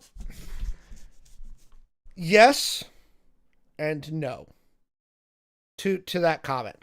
Like what you like, but don't call me sexist because I don't like it. That happens way too much. My issue with a lot of Star Wars and Star Trek have nothing to do with the actors or actresses. Now, I will say this. I have seen this, okay? And here's the one I'm going to use, okay? Star Wars Acolyte, okay? Star Wars Acolyte was not good. It had a couple of good moments, okay? I wanted it to be good. I wanted it to be good. I was so hyped for Acolyte before. I was like, are we going to get something from the perspective of the Sith, right? The guy who plays Manny on the Good Place, who was the Sith dude, and they brought back Cortosisor, and that one lightsaber fight was great, but the show wasn't good. Okay? No. Now, what I will say is there's a very vocal group of people who love that show. That's true. Okay? And yes, if you directly engage with that group of people, and say, I didn't like The Acolyte, their first statement is, you're sexist, you're racist. Why? What? Because there is, again, I may have to do this in a thing. Hang on. Let's see if I can do an online graph. Can I make an online graph? You can do whatever you set your mind to. Okay. I'm gonna try and do this. We're gonna attempt an experiment here. Okay. Oh snap. So I've got a circle. Here is people. Okay. So here is the people who liked The Acolyte. Okay. So they liked The Acolyte. Good for them. No. Okay. Let me see if I can like color this in or something. Okay. Here's the group of people who did not like The Acolyte, but not because it was people of color or women. They just didn't think it was good. Okay. Now, do you see this group over here? Right? This group over here didn't like The Acolyte, but they didn't like The Acolyte because it centered people of color and women. Okay? The problem is that this group over here wrecks it for this group over here. Okay? Because these people over here are super fucking loud. Okay? They are really, really loud. Okay? This is working. Come on, give me a fill. I'm trying to make this work. Anyway. Oh, there we go. Ah, neat. So my point is, those people wreck the party for everybody else. So when I see a situation, right, where those people start inserting themselves, the racist and the sexist, into the narrative, I do one of two things or a combination of both. One, I just don't engage, right? I don't need to comment on everything, much like we've talked about on this show many times. We don't hate watch stuff. That's not our bag. If you guys are asking us about a show or something and Jay and I just don't like it, we're just not going to talk about it. Because I'm not here to shit on things or be cranky all the fucking time. Okay? There's plenty of people out there who do that. That's not us. I would much rather talk about things that Jay and I both enjoy, like going to the video store in 1998. Okay? That's where we want the focus of our show to be. It's going to be on the positive. Okay? Conversely, if you're going to be public about it and be commentary about it, I'll give you an example. Kathleen Kennedy is a great example. There are a lot of people who are like, people hate Kathleen Kennedy because they're sexist. Okay? The way you counter that narrative is to give people flowers when they deserve flowers and to be reasonable. Every time we've talked about Kathleen Kennedy on this show, I've said the same thing. She is, without a doubt, 100%, one of the greatest movie producers of all time. If you deny that, then yes, I think you're a sexist. If you're like, no, she's not, then you're either dumb or you're a sexist. Kathleen Kennedy is inarguably one of the greatest movie producers of all time. Full stop. Look at her resume. Okay? She was great. Did she do a good job running Lucasfilm? No. No, she did not. No, she did not. That has nothing to do with her gender. That has nothing to do with her ability as a movie producer or her history in the history of film.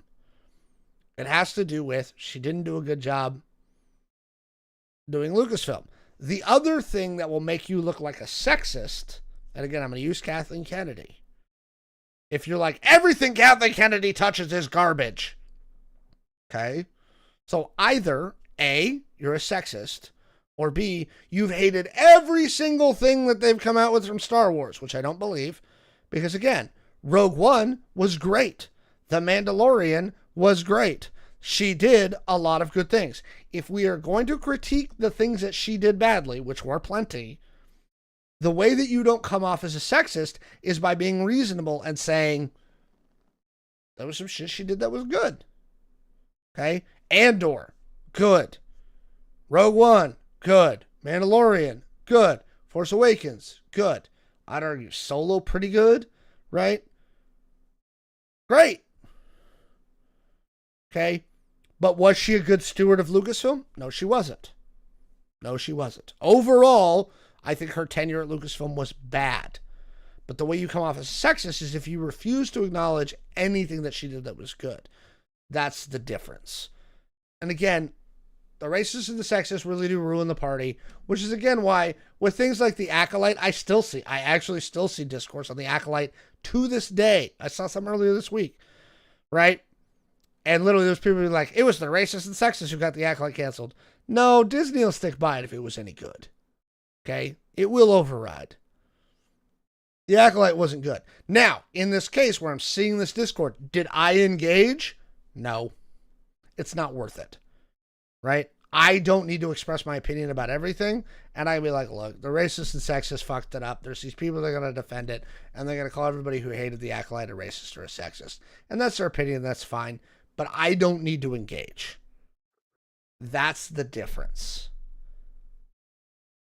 And so, again, kind of going off what our chat is saying, I'm not going to, again, abide things like, well, you know, they called me racist. So that, no. Yes, those people are out there. Yes, those people are shitty. There are racists and transphobes and sexists and homophobes, right? And there are people who are giving honest critique. And again, and you're saying if she was a man with all the same accomplishments, I'd say the same thing. And so if she was a man who, again, had some wins, had some losses at Lucasfilm, and you walked into the room and were like, everything she did was garbage, she sucks, I would just think you were, again, being hyperbolic, right? If you want to be hyperbolic, be hyperbolic. That's great. Have fun. My role here, and I think Jay would agree with me, is not to be hyperbolic most of the time, okay? I'm not here to engage in hyperbole. I'm here to both entertain those that stick around and watch our show, and we've had a bunch in tonight, and I appreciate everybody in the chat, right? And to give honest, reasonable opinions and analysis and punditry of the shit that we want to talk about, whether it's the Super Bowl or being a nerd or Saturday morning cartoons. Our job is not to peddle hyperbole. There's lots of motherfuckers out there on YouTube and Twitch who peddle hyperbole. I don't want to be one of them. And I don't think Jay does either. Nope. Right? So if you want somebody to peddle hyperbole, go watch some hyperbole, man. A couple weeks ago, somebody asked, like, have you watched Critical Drinker? Yeah. But again, I think Critical Drinker has become crazy and hyperbolic. So I don't watch him anymore. Right? And hyperbole pays on YouTube, man. If Jay and I went the straight clickbait asshole route, we could be getting paid. Okay? But that's not what we do here. Okay? That's not how we roll. And I want to keep doing those things. I want to keep trying to be an honest broker with our audience. Because I appreciate them. I appreciate that Jay does this show with me. I appreciate the people that watch us every week. And I'm going to bring something up just to, again, put it in perspective. With all of our views, Jay and I were looking at analytics last week, right? If I look at the last 365 days, so from February 5th, 2025 to February 4th, 2026, people have spent 1,000 hours watching us, right? That's not the biggest in the world. We're a dinky little YouTube channel. But I put that in my own brain and I think of that in perspective. Where I go, okay, 1,000 divided by 40. 25 working weeks have been spent in the last year watching our show. Right? Okay. That's amazing to me. right? So again, I want to be an honest broker with the people who, again, have given 25 working weeks to watching our show. Okay. Are we sticking on the Kathleen Kennedy? I mean, I can keep going on the Kathleen Kennedy thing. Okay. If you want me to. Her previous accomplishments, in my mind, were completely negated. If her bad stewardship of Lucasfilm, right? I mean, because here's the thing. I won't argue with certain people. I don't argue with Christian nationalists because they are unreasonable and there's no arguing with them. There's no debating them, right? Okay. So if it, and literally I'm going to come put in, there are certain like religious people. I don't argue with religious people. Why? Because it's fucking pointless. Okay. It's pointless. But if the woman who was and I'm just going to start going. Indiana Jones and the Temple of Doom, Gremlins, The Goonies, Back to the Future, The Color Purple, An American Tail, Inner Space, Empire of the Sun, Batteries Not Included, Who Framed Roger Rabbit, The Land Before Time, Back to the Future Part 2, Joe versus the Volcano, Back to the Future Part 3, Gremlins 2, Arachnophobia, Cape Fear, Hook, Alive, Jurassic Park, Schindler's List, Bridges of Madison County, Congo, Twister, Sixth Sense, AI, Jurassic Park 3, Signs, Seabiscuit, War of the Worlds, Munich. Oh man, that movie. Whew. If that list of movies that I just listed off, if everything on that list is negated by her stewardship, her mediocre stewardship of Lucasfilm, I don't know what to tell you, right? You're not I don't know what to tell you. Like, short of like, I don't even know how you would negate that resume. Right? Like, yes, she did kind of a mediocre job at Lucasfilm. Also, partially because, again, she's under Disney. She has an agenda that Disney is giving her and stuff like that. She is not an independent broker, right? She's not. So, again, if you feel that her tenure at Lucasfilm negates all those accomplishments before, and again, disgorges her from one of the greatest movie producers of all time, right? I don't know what to say, right? Like, okay, cool, right?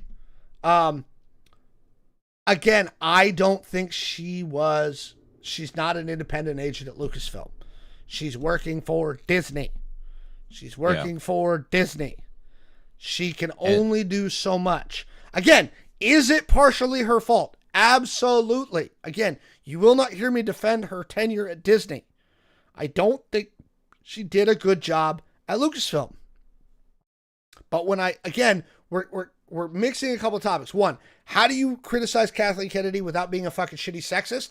You admit that she's one of the greatest producers of all time and immediately say, look, she's amazing. She did a great job, but she didn't do this well, right? Which again means I'm not criticizing her. I'm saying both these things can be true.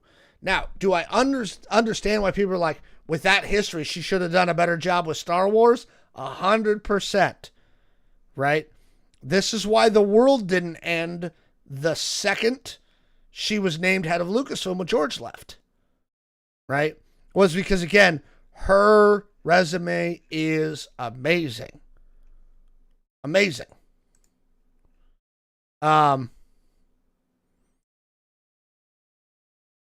Do I love some stuff? No. But there it is. Jay, do you have anything to add? Sorry, I'm ranting at the chat. Oh my god. I have a couple things. One, I never said this out loud, and I feel like it might make Alex a little angry, more angry than he already is. I actually do not like to follow like directors and writers. I mean, obviously there's like a few famous like directors that you're gonna know their name every single time it's on a movie.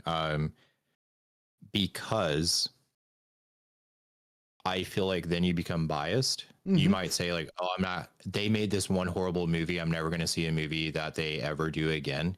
And for me, I do truly believe that like you can try different things in your movie making career. You can grow as an artist, Mm-hmm. right? Like I don't want to ever like write off someone because I didn't like the Lawnmower Man or something back when I was a kid.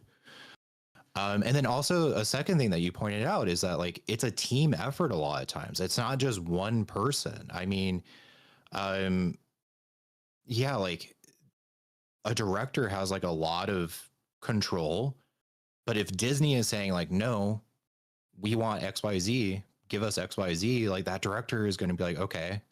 I mean, they could say like, I'm not going to direct this movie then, but like it's not it a lot of times it's not just like one person, it's a group of people.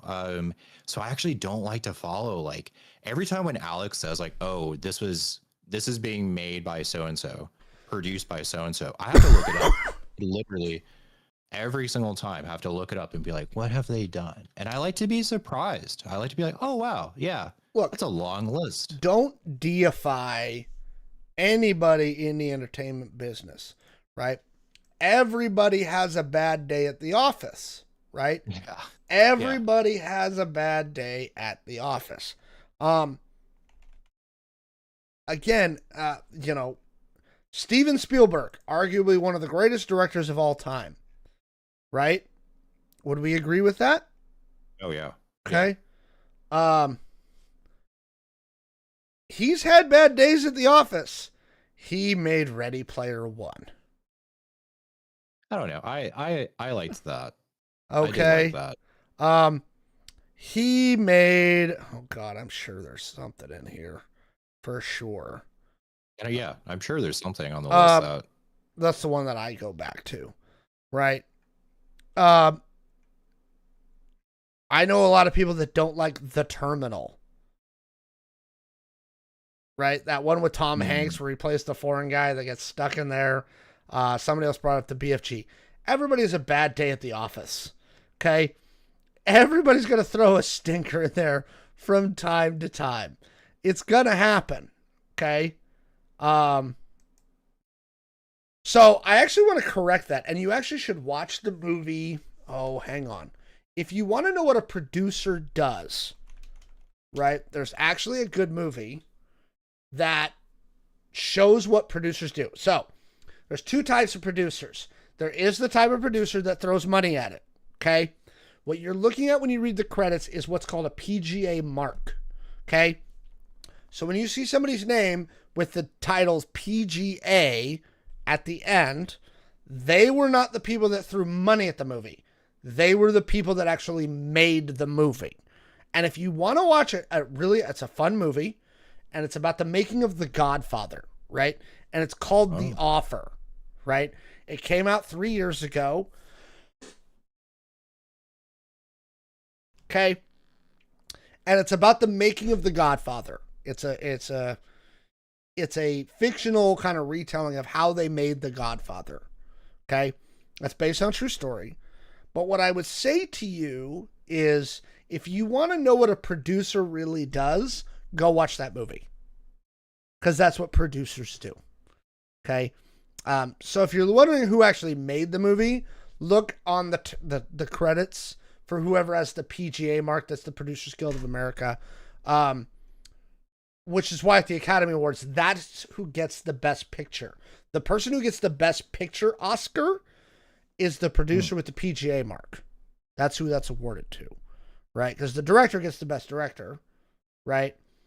Sometimes the director is the producer with the PGA mark, like Spielberg often is, right? But the best picture award is given to the producer with the PGA mark. Yeah, if you love a good movie, go watch The Offer, and that will explain. That is a really good representation of what producers do, right?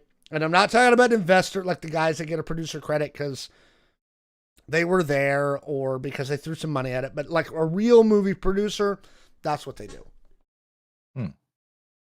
So go watch that movie. Anyway, we ran long tonight, and I still got to do. Jay's got to do thumbnails. I got to do descriptions. I love you guys. Thank you for hanging out with us this late. We did an extra long show tonight. Again, I thought it was a really good show. I thought it was good. Yeah, I thought tonight was good. All right. With that, we will see you next week. Same bat time, same bat channel, 8 p.m. Pacific, right here on the Error Code Show. Bye. Bye.